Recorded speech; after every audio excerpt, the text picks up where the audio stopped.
बाबा विश्वनाथ की नगरी बनारस से आप सभी का स्वागत है study with team Banaras YouTube channel में। आज हम लोग ईवीएस पेडागोजी का 15 बहुत ही इंपॉर्टेंट क्वेश्चन देखेंगे जो कि 1 जनवरी 2022 को ऑनलाइन वाला एग्जाम हुआ था, उसमें पूछा था, उसे डिटेल में डिस्कस करेंगे। इससे पहले हमारा एक क्लास हो चुका है, अगर आपने उसे नहीं देखा है तो उसका लिंक आपको नीचे डिस्क्रिप्शन और कमेंट बॉक्स में मिल जाएगा, उसे जरूर देख लीजिएगा। तो चलिए पहले क्वेश्चन पे चलते हैं। पहला क्वेश्चन क्या दिया है कि अपनी कक्षा 4 के पर्यावरण अध्ययन के विद्यार्थियों के रचनात्मक आकलन के लिए उपयुक्त कार्य का चुनाव कीजिए। कहने का मतलब है कि अगर आप कक्षा 4 के विद्यार्थियों को ईवीएस पढ़ाना चाहते हैं तो अगर उनकी क्रिएटिविटी का आकलन करना है तो आप किस तरीके से करेंगे। पहला ऑप्शन दिया है कि तैरने और डूबने के पाठ पर प्रश्न उत्तर लिखाना। दूसरा दिया है डूबने और तैरने की प्रक्रिया का अवलोकन करने के लिए क्रियाकलाप कराना। तीसरा दिया है तैरने और डूबने की परिभाषा की व्याख्या करना। या फिर चौथा दिया है जो वस्तुएं डूबती और तैरती हैं उनकी सूची याद कराना। तो देखिए इसका सही उत्तर कौन सा हो जाएगा, दूसरा वाला ऑप्शन कि डूबने और तैरने की प्रक्रिया का अवलोकन करने के लिए क्रियाकलाप कराना। तो देखिए जिसमें बच्चा सबसे ज्यादा एक्टिव रहेगा वही ऑप्शन सही होगा। जब आप बच्चों की एक्टिविटी कराएंगे तो बच्चे सबसे ज्यादा यहीं पर एक्टिव रहेंगे। लेकिन पहला वाला ऑप्शन देखिए कि तैरने और डूबने के पाठ पर प्रश्न उत्तर लिखाना, तो इसमें आप बस प्रश्न उत्तर लिखा दे रहे हैं तो उसमें बच्चों की क्या क्रिएटिविटी है, कुछ नहीं है। और यहाँ पर क्या दिया है कि डूबने और तैरने की परिभाषा की व्याख्या करना, कि जो भी आपका डिफिनीशन है उसे एक्सप्लेन कर दिए। तो इसमें भी कोई बड़ी बात नहीं है, इसमें भी कोई क्रिएटिविटी तो है नहीं। और नेक्स्ट क्या दिया था कि सूची को याद कराना। तो देखिए जहां भी रिसाइट आ जाए, याद करना आ जाए तो ये बहुत ही ज्यादा निगेटिव वर्ड है। बच्चों को कोई भी चीज जबरदस्ती याद नहीं कराना है, बल्कि बच्चे जो करके सीखे वही सबसे सही चीज है। इसलिए दूसरा वाला ऑप्शन सही हो गया। चलिए अब दूसरा क्वेश्चन देख लेते हैं कि पर्यावरण अध्ययन के शिक्षण में कला एवं कौशल का समावेशन करना चाहिए क्योंकि यह प्रोत्साहित करता है। कहने का मतलब है कि अगर आप ईवीएस पढ़ा रहे हैं तो उसमें आप आर्ट एंड क्राफ्ट को भी इंटीग्रेट करेंगे। क्यों? क्योंकि यह सृजनात्मकता को बढ़ाता है, या फिर सहपाठियों को सीखने का, कहने का मतलब पीयर लर्निंग को प्रोत्साहित करता है, या फिर कक्षा में अनुशासन को प्रोत्साहित करता है, या फिर समावेशन यानी इंक्लूजन को प्रोत्साहित करता है। तो देखिए आर्ट एंड क्राफ्ट में क्या होता है कि यहाँ पर देख रहे हैं बहुत सारे बच्चे साथ में बैठ करके पेपर को कट करके अपनी क्रिएटिविटी दिखाते हुए अलग अलग चीज बनाते हैं। तो पहला क्या हो गया, सृजनात्मकता यानी क्रिएटिविटी तो दिखा ही रहे हैं।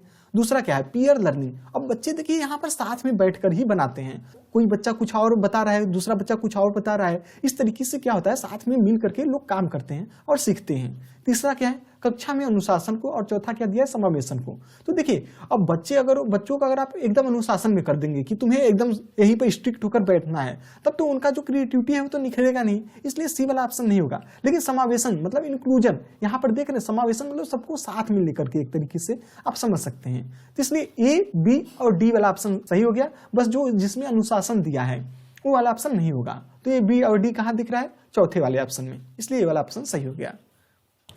अब चलिए नेक्स्ट क्वेश्चन पे चलते हैं कि कक्षा 4 के विद्यार्थियों को थीम आश्रय यानी शेल्टर के लिए कौन सी युक्ति पूछताछ को प्रोत्साहित करती है। आपके ऑप्शन है विद्यार्थियों को विभिन्न प्रकार के घरों के चित्र एकत्र करने के लिए कहना। दूसरा दिया है विभिन्न प्रकार के आश्रयों के चित्र साझा करना। तीसरा दिया है विभिन्न मकान निर्माण स्थलों पर जाने के उपरांत विद्यार्थियों को अपने अनुभव को सुनाने के लिए कहना। या फिर चौथा देश के विभिन्न आश्रयों पर एक पावर पॉइंट प्रस्तुति दिखाना। तो क्वेश्चन क्या कह रहा था कि जो थीम है आश्रय यानी शेल्टर के लिए कौन सी युक्ति पूछताछ को प्रोत्साहित करती है। तो देखिए जिसमें बच्चा सबसे ज्यादा एक्टिव हो, तो पहला वाला ऑप्शन क्या देख रहा है कि इसमें क्या होगा, विभिन्न प्रकार के घरों के चित्र एकत्रित करने के लिए कहना। तो इसमें क्या होगा, बस बच्चों को चित्र एकत्रित कर लेना है।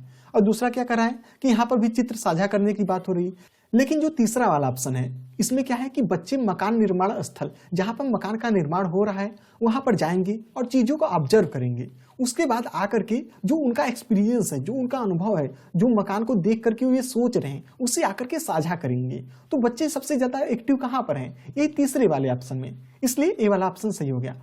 चलिए नेक्स्ट क्वेश्चन पे चलते हैं कि प्राथमिक कक्षाओं का पर्यावरण अध्ययन वह विषय क्षेत्र है जिसमें एकीकरण है। कहने का मतलब है कि जो प्राइमरी स्तर पर ईवीएस पढ़ाया जाता है उसमें कौन कौन से सब्जेक्ट इंटीग्रेटेड होते हैं। अगर पूछे ईवीएस में कौन कौन से सब्जेक्ट इंटीग्रेटेड है तो उसमें क्या है, साइंस है, सोशल साइंस है और पर्यावरण अध्ययन है। तो इस तीनों सब्जेक्ट का मिक्स कर करके ईवीएस का बुक बनाया गया है। ये बातें किसकी हो रही थी, ये 3 से लेकर के 5 के बच्चों के लिए हो रही है। लेकिन वहीं पर अगर पूछ दे 1 और 2 के बच्चों के लिए, तो 1 और 2 के बच्चों के लिए कोई भी ईवीएस का बुक नहीं होता है, बल्कि ये भाषा और गणित के माध्यम से ईवीएस यानी इन्वायरमेंट को सीखते हैं। और वहीं पर अगर 3, 4, 5 की बात पूछे तो उसमें विज्ञान, सामाजिक विज्ञान और पर्यावरण शिक्षा होता है। इसलिए जो चौथा वाला ऑप्शन है वो सही हो गया। अब चलिए नेक्स्ट क्वेश्चन पे चलते हैं कि निम्न में से प्राथमिक स्तर के पर्यावरण अध्ययन का क्या उद्देश्य है। कहने का मतलब है कि अगर प्राइमरी स्तर पर बच्चों को ईवीएस पढ़ाया जा रहा है तो क्यों पढ़ाया जा रहा है। पहला ऑप्शन, लैंगिक भेदभाव से संबंधित मुद्दों पर सीखने वालों को संवेदनशील बनाना। कहने का मतलब है कि देखिए जेंडर डिस्क्रिमिनेशन होता है, आपने देखा होगा, जैसे बॉलीवुड हो गया या कोई भी फील्ड हो गया, तो सेम ही जैसे कोई काम अगर आदमी कर रहा है तो उसको ज्यादा पैसे मिलेगा, वही सेम काम अगर कोई महिला कर रही है तो उसे कम पैसे मिलता है। तो क्या है, लैंगिक भेदभाव है। तो इससे रिलेटेड मुद्दों के लिए उन्हें सेंसिटिव बनाना, उन्हें संवेदनशील बनाना। या फिर दूसरा ऑप्शन, स्थानीय उपलब्ध सामग्रियों से सरल प्रारूपों का विकास करना, यानी develop simple models from locally available material, या फिर जो उनके अगल बगल मटेरियल उपलब्ध है उसे अलग अलग मॉडल बनाना। या फिर तीसरा दिया है कि विद्यार्थियों को उच्च प्राथमिक विज्ञान संप्रत्तियों के लिए क्रमिक रूप से तैयार करना, यानी कहने का मतलब है कि अपर प्राइमरी साइंस का जो कॉन्सेप्ट है उसे समझने के लिए तैयार करना। या फिर अगला क्या है कि विद्यार्थियों को उनकी आस पड़ोस में उपलब्ध व्यावसायिक विकल्पों की ओर अभिमुख करना। कहने का मतलब है कि उनके अगल बगल में कौन कौन से ऑक्यूपेशन है, किस तरीके से आगे जाकर के वे पैसा कमा सकते हैं या कोई व्यवसाय कर सकते हैं, इसके लिए जागरूक करना या बताना। तो इसका सही उत्तर हो गया पहला वाला ऑप्शन।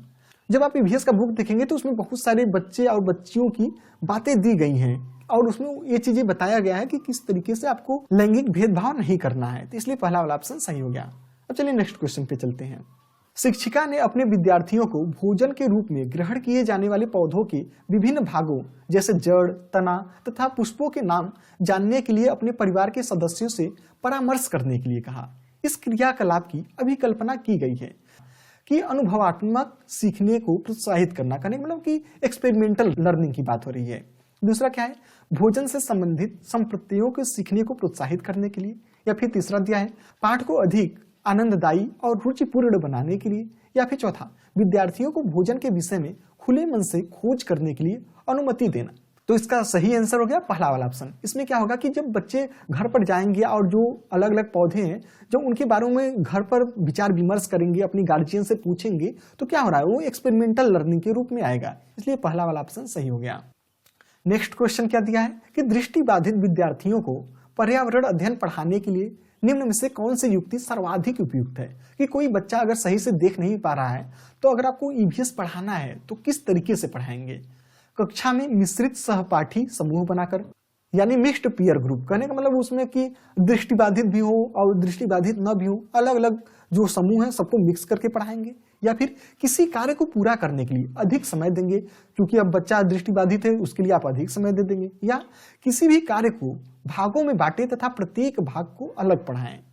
और नेक्स्ट क्या दिया है, स्पर्शी शिक्षण अधिगम सामग्री का अधिक उपयोग करना, कहने का मतलब कि ऐसा सामग्री का उपयोग करना, ऐसा टीचिंग लर्निंग मटेरियल का उपयोग करना जिसे टच करके समझा जा सके। तो देखिए सबसे सही ऑप्शन कौन सा लग रहा है आपको, चौथा वाला ऑप्शन, क्योंकि अब दृष्टिबाधित बच्चा है तो अगर आप ऐसा टेंजिबल या टेक्टाइल मटेरियल अगर आप दे रहे हैं जिसको टच करके फील कर सके, समझ सके, तो सबसे सटीक ऑप्शन तो यही हो गया, इसलिए चौथा वाला ऑप्शन सही हो गया। अब चलिए नेक्स्ट क्वेश्चन पे चल रहे हैं कि पर्यावरण अध्ययन का शिक्षण करते हुए पाठ का वह उपयुक्त स्तर जिस पर विद्यार्थियों का आकलन किया जाना चाहिए। कहने का मतलब है कि अगर आप ईवीएस पढ़ा रहे हैं तो बच्चों का आकलन कब करेंगे, कि पाठ के अंत में करेंगे, पाठ के आरंभ में करेंगे, या फिर जब विद्यार्थी आकलन करने के लिए प्रस्तुत हो, बच्चा जब कहे कि अब मेरा आकलन कर लीजिए तब करेंगे, या फिर शिक्षण अधिगम के दौरान जब आप पढ़ा रहे हैं तभी करेंगे। तो देखिए इसका सबसे सही सटीक आंसर क्या है, चौथा वाला ऑप्शन, कि जब आप पढ़ा रहे हैं तभी बच्चों को आकलन करते रहिए कि वो किस तरीके से सीख पा रहे हैं, समझ पा रहे हैं या नहीं। ऐसा नहीं है कि पाठ की स्टार्टिंग में कर लें या फिर अंत में कर लें, या फिर जब बच्चा कहे तब आप उसका आकलन करेंगे। तो सबसे सही आंसर है कि जब शिक्षण अध्ययन के दौरान ही, यानी जब पढ़ा रहे होंगे तभी आप उनका आकलन करते चलेंगे। अब चलिए नेक्स्ट क्वेश्चन पे चलते हैं कि आपको अपने विद्यार्थियों के पर्यावरण अध्ययन परियोजना का आकलन करना है और उन्हें शीघ्र पुनर्निर्देशन देना है, यानी क्विक फीडबैक देना है। आप आकलन के लिए किस साधन का चुनाव करेंगे। कहने का मतलब क्वेश्चन क्या कर रहा है कि अगर आपने बच्चों को ईवीएस का प्रोजेक्ट दिया है और उसे तुरंत फीडबैक देना है किस तरीके का, किस साधन का चुनाव करेंगे उनका आकलन करने के लिए। अवलोकन करेंगे मतलब ऑब्जर्व करेंगे, या फिर क्रम निर्धारण मापनी यानी रेटिंग स्केल का प्रयोग करेंगे, या फिर जांच सूची यानी चेकलिस्ट का प्रयोग करेंगे, या फिर सहपाठी आकलन यानी पीयर असेसमेंट करेंगे। तो देखिए इसका सही आंसर हो गया तीसरा वाला ऑप्शन। अगर देखिए आप बच्चों को प्रोजेक्ट दिए हैं और उन्हें तुरंत का तुरंत फीडबैक देना है कि उनका प्रोजेक्ट सही है या नहीं है, तो आप कुछ कुछ चेकलिस्ट बनाए होंगे कि जैसे किस किस पॉइंट पर आप बच्चों का जो प्रोजेक्ट है उसे जांचेंगे। तो यहाँ पर सही ऑप्शन क्या हो जाएगा, चेकलिस्ट यानी जांच सूची। अब चलिए नेक्स्ट क्वेश्चन पे चलते हैं कि पर्यावरण अध्ययन में सीखने का आकलन करने का उद्देश्य है। कहने का मतलब है कि असेसमेंट ऑफ लर्निंग का ऑब्जेक्टिव क्या होता है। तो देखिए यहाँ से 2-3 क्वेश्चन ये बहुत ही ज्यादा इंपॉर्टेंट है कि असेसमेंट ऑफ लर्निंग पूछ देता है, असेसमेंट फॉर लर्निंग पूछ देता है और असेसमेंट एज लर्निंग पूछ देता है। तो सभी को हम लोग देख लेंगे, पहले हम लोग ऑप्शन देख लेते हैं। ऑप्शन क्या दिया है कि शिक्षक विद्यार्थियों को उपलब्धियों के विषय में जानकारी एकत्रित करे, या फिर यह मूल्यांकन की अपेक्षा शिक्षण का एक मार्ग है, या फिर अगला यह विद्यार्थियों द्वारा नवीन ज्ञान में दक्षता प्राप्त करने की प्रगति के विषय में प्रतिपुष्टि देता है, या फिर नेक्स्ट क्या दिया है, यह विद्यार्थियों के सीखने के बारे में सूचना देता है जिससे अगले चरण के लिए उन्हें सहारा दिया जाए। तो चलिए एक एक करके हम लोग समझ लेते हैं कि असेसमेंट फॉर लर्निंग क्या है। सबसे पहले तो असेसमेंट फॉर लर्निंग और असेसमेंट ऑफ लर्निंग यानी सीखने का आकलन, और यहाँ पूछे तो सीखने के लिए आकलन की बात की जाए तो देखिए जहां फॉर आ रहा है वहां फॉर्मेटिव असेसमेंट आप याद रखिएगा। अब फॉर्मेटिव असेसमेंट क्या होता है, तो जैसे अगर क्लास चला, जैसे हाफ ईयरली है, हाफ ईयरली के बीच में अगर आपने बीच में ही कोई एग्जाम ले लिया, जैसे अगर कहीं पर आप फील्ड ट्रिप के लिए बच्चों को ले गए, या फिर अगर इंप्रूवमेंट चेक करने के लिए आप कोई वैसे ही सडन टेस्ट ले लिए कि बच्चे समझ पा रहे हैं या नहीं, तो इससे क्या होता है, जो फॉर्मेटिव असेसमेंट होता है वो फीडबैक के लिए होता है। तो जहां देखिए असेसमेंट फॉर लर्निंग आ जाए वहां फीडबैक याद रखिए, या फिर आप फॉर्मेटिव असेसमेंट याद रखिए। वहीं पर अगर पूछ दे असेसमेंट ऑफ लर्निंग यानी सीखने का आकलन पूछे, तो यहाँ पर समेटिव असेसमेंट। अब देखिए समेटिव असेसमेंट कब होता है और किस लिए होता है, तो समेटिव असेसमेंट क्या होता है, इन टर्म एग्जाम होता है। तो बच्चे का जैसे 4 अगर पूरा कक्षा पढ़ लिया है तो हाफ ईयरली और एनुअल एग्जाम होता है, तो जब टर्म खत्म होने वाला था तो उसमें हम लोग बच्चों का देखते हैं कि उसने कितना चीज सीख पाया, उसे हम लोग जज करते हैं, उसके अचीवमेंट को हम लोग देखते हैं। ठीक है, तो अगर पूछे असेसमेंट ऑफ लर्निंग तो इसको आप याद रखिएगा समेटिव असेसमेंट से। अगर पूछे फार तो फार से आप फॉर्मेटिव असेसमेंट और फीडबैक याद रखेंगे। और असेसमेंट एज लर्निंग की अगर बात की जाए तो इसमें क्या होता है, बच्चा खुद से ही खुद का अवलोकन करता है, या फिर उसके जो सहपाठी होते हैं वो बताते हैं कि बच्चा कैसा कर रहा है या नहीं कर रहा है, तो ये असेसमेंट एज लर्निंग हुआ। अब चलिए हम लोग क्वेश्चन पे चलते हैं। तो क्वेश्चन में क्या पूछ लिया था कि इसमें पूछा था assessment of learning. Of learning में हम लोग क्या देखे थे, ऑफ लर्निंग में हम लोगों ने देखा था कि इसमें हम लोग जज करते हैं कि बच्चा ने सही किया कि नहीं, उसका अचीवमेंट चेक किया जाता है। जैसे एनुअल एग्जाम हो गया तो उसमें कितना मार्क्स पाया, ये सब चीज दिया जाता है। तो पहला वाला ऑप्शन देख रहे हैं जिसमें स्टूडेंट अचीवमेंट की बात की जा रही है, यानी शिक्षक विद्यार्थियों के उपलब्धियों के विषय में जानकारी एकत्र करता है। तो पहला वाला ऑप्शन सही हो गया। अब चलिए नेक्स्ट क्वेश्चन पे चलते हैं। नेक्स्ट क्वेश्चन क्या दिया है कि नई शिक्षा नीति 2020 के अनुसार प्राथमिक कक्षाओं 1 से 5 के लिए निम्न में से क्या स्तर होगा, आरंभिक स्तर, मध्य स्तर या फिर बुनियादी स्तर। तो देखिए इसके लिए अब हम लोग समझ लेते हैं कि जो नई शिक्षा नीति आई थी, न्यू एजुकेशन पॉलिसी 2020, उसमें देखिए क्या क्या बताया गया था। तो सबसे पहले देखिए बुनियादी स्तर यानी फाउंडेशन स्टेज। अब बच्चा का बुनियादी स्टेज कब रहता है, जब वो आंगनवाड़ी में हो या 1 से 2 क्लास में जब होता है तो उसे बुनियादी स्तर कहा गया है नई शिक्षा नीति में। वहीं पर अगर आरंभिक स्तर की बात की जाए तो आरंभिक स्तर में क्या आएगा, इसमें 3 से लेकर के 5 तक वाला आएगा, और मध्य स्तर में क्या आएगा, 6 से लेकर 8 तक आएगा। वहीं पर अगर हाई स्कूल की बात की जाए तो इसमें 9-10 आएगा और 11-12 आएगा। तो यहाँ पर लेकिन पूछा क्या था कि प्राथमिक कक्षा पूछा था, तो प्राथमिक कक्षा में क्या आ जाएगा, बुनियादी स्तर जिसमें आंगनवाड़ी से लेकर के 1-2 ग्रेड वाले आएंगे, और आरंभिक स्तर 3 से लेकर के 5 तक वाले आएंगे। तो ए और सी कहाँ दिख रहा है, तीसरे वाले ऑप्शन में, इसलिए सही हो गया। जो मिडल वाला क्या है, तो 6 से 8 वाला है। नेक्स्ट क्वेश्चन क्या दिया है कि थीम परिवार तथा मित्र में निम्न में से कौन सा उप थीम है। चीजें जो हम बनाते या करते हैं, कार्य और खेल, भोजन एवं जल, हमारा आश्रय। तो देखिए थीम पर भी हमने एक पूरा डेडिकेटेड वीडियो बना रखा है, उससे आप जरूर देख लीजिएगा। थीम बहुत ही ज्यादा इंपॉर्टेंट है, इससे 1 से 2 क्वेश्चन पूछते हैं। तो इसका सही उत्तर क्या हो जाएगा, कार्य एवं खेल। नेक्स्ट क्वेश्चन पे चलते हैं कि निम्न में से कौन सा एक अपसारी प्रश्न यानी डाइवर्जेंट क्वेश्चन कौन सा है जो पर्यावरण अध्ययन की शिक्षिका अपने छात्राओं की सृजनात्मक क्षमता यानी क्रिएटिविटी को प्रोत्साहित करने के लिए पूछेगी। पहला ऑप्शन क्या दिया है, मृदा में प्याज के बीजों को बोने से लेकर फसल काटने तक के चरण कौन से हैं? दिल्ली जैसे शहर में वायु प्रदूषण को कम करने के लिए आप क्या कदम उठाएंगे? तीसरा अध्याय है, लवण के विलयन से आप लवण कैसे पृथक करेंगे? या फिर पत्तियों का रंग हरा क्यों होता है? अब देखिए, डाइवर्जेंट थिंकिंग और कन्वर्जेंट थिंकिंग दो चीजें पूछता है। तो डाइवर्जेंट को अपसारी कहा जाता है और कन्वर्जेंट यानी अभिसारी होता है। तो चलिए हम लोग इसे ट्रिक से थोड़ा सा समझ लेते हैं कि देखिए, सबसे पहले हम लोग देखते हैं अभिसारी। अभिसारी मतलब अभी आकर के सारी मिल रही हैं। तो देखिए यहाँ पर जितना भी तीर क्या है, सभी एक जगह आकर के मिल रहा है। अभिसारी, अभी आकर के सारी मिल रही हैं, मतलब इसमें एक आंसर सही होगा, ठीक है। लेकिन अपसारी में देख रहे हैं डाइवर्जेंट, मतलब दूर दूर जा रहा है कि मतलब अगर कोई एक क्वेश्चन पूछा जा रहा है तो उसके बहुत सारे आंसर हो सकते हैं। अगर कुछ इस टाइप का मतलब क्वेश्चन हो तो उसे अपसारी क्वेश्चन या डाइवर्जेंट क्वेश्चन कहा जाएगा। अब चलिए हम लोग अपने क्वेश्चन पे आ जाते हैं कि अपसारी, यहाँ पे डाइवर्जेंट पूछा था, मतलब कि एक क्वेश्चन के कहाँ पर बहुत सारे आंसर हो सकते हैं। इसमें बच्चों को क्रिएटिविटी दिखाना होगा। जैसे अगर 2+2 पूछ दे तो यहाँ पर क्या होगा, सिर्फ एक आंसर होगा, 4 ही होगा।